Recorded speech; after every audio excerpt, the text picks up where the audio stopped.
Hello guys, let me introduce myself. My name is Rosya Ziljian Sardi with student ID number A12125100032 from class A, and I am a student from English study program. So, on this occasion, I will tell you about my uncle horror experience. I hope you will turn up the film and let's listen to this story together. Let's see, guys.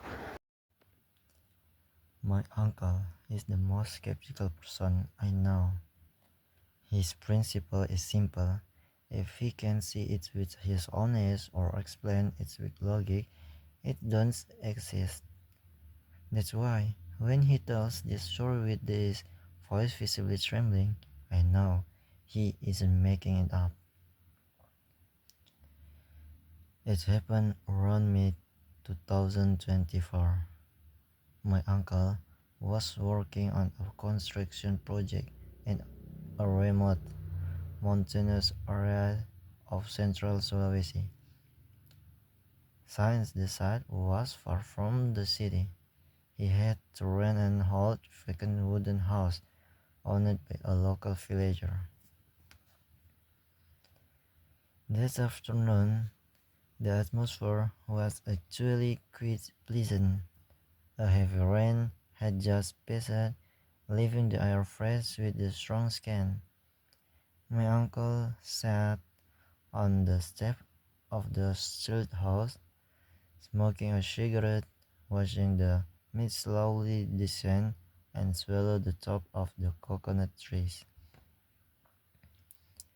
He even chatted with a few villagers passing by with their harvest. It was a perfectly normal day, no creepy vibes, no goosebumps, just a quiet, typical evening in the village. A shifting silence as dusk fell. He went inside. He cooked some instant noodles and ate at a small wooden table near a window that faced dark forest. The world outside grew silent. The only sound was the rustle of banana leaves swaying in the wind. Around 9 p.m., he got ready for bed.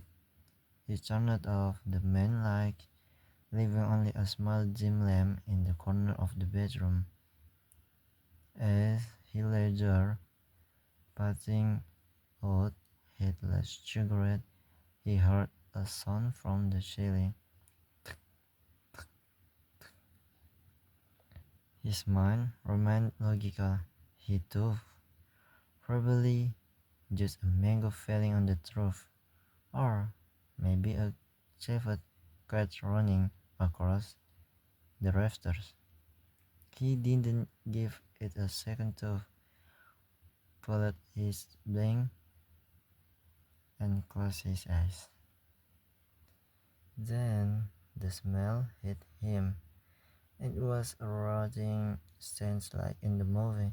It was the faint, metallic scent of fresh blood, like a kitchen after someone has prepared raw meat but hasn't cleaned up yet. Instead of fading, the smell grew thicker, heavier, until he felt a wave nausea. Suddenly, he felt awake at foot of this bed. The old wooden form groaned as if someone had just sat down. My uncle tried to stay rational. He figured a stray cat must have slipped through the gaps in the floorboards. He kept his eyes shut, planning to give the mattress a light kick to scare the cat away. But as he moved his leg under the blanket, his foot brushed against something cold and wet. It didn't feel like fur, it felt like damp, clammy human skin. so cold it felt like it had been soaked in ice water. Slowly, his heart hammering against his rib, he cracked his eye open.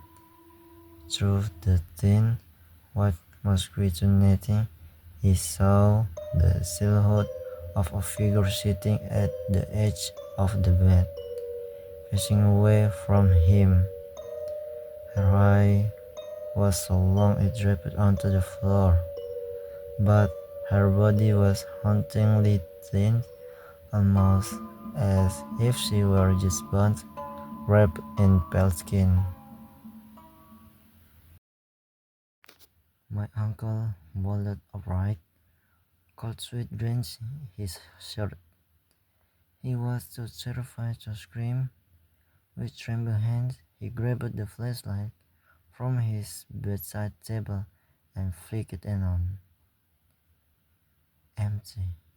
There was no one there. The smell of blood vanished instantly as if carried away by the wind.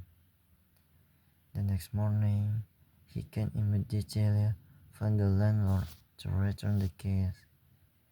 He made an excuse saying he didn't feel well and couldn't stay. While sipping coffee at a local stall, he casually mentioned to the owner that he felt he had a ghost last night sitting on the edge of the bed. The owner only gave a thin, knowing smile and said quietly, "Be grateful. She only sat at the edge, sir. It means she like you." My uncle froze. "What do you mean, like me?" The man pulled an old worn-out photo from his wallet. It was Gore, whose face looked exactly like the figure my uncle had seen. "This is my daughter. She passed away in that room 3 years ago. Before she died, she always told me she was terrified of sleeping alone. So, whenever someone new sleeps there, she makes sure to keep them company." My uncle just nodded, trying to stay polite, while his mind raced to get off there. But as he stood up to leave, the man grabbed his arm firmly and whispered,